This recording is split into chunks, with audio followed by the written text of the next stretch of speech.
Hi friend, অনেকদিন পর লাইভে এলাম। লাইভ করতে পারি না, তাও এলাম।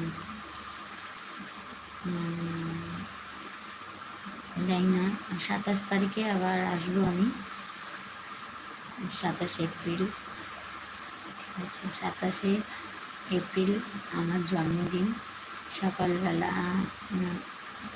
লাইভে আসবো না, দুপুর 2:30 আসবো লাইভে আমি।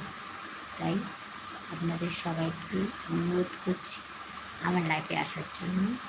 আমি মন্দিরে যাব পুজো দিতে, হোমযজ্ঞ হবে ওখানে। আপনারা দেখবেন, আমার যত বন্ধু বান্ধব বড় গুরুজনরা আছে তারা আমাকে আশীর্বাদ করবেন।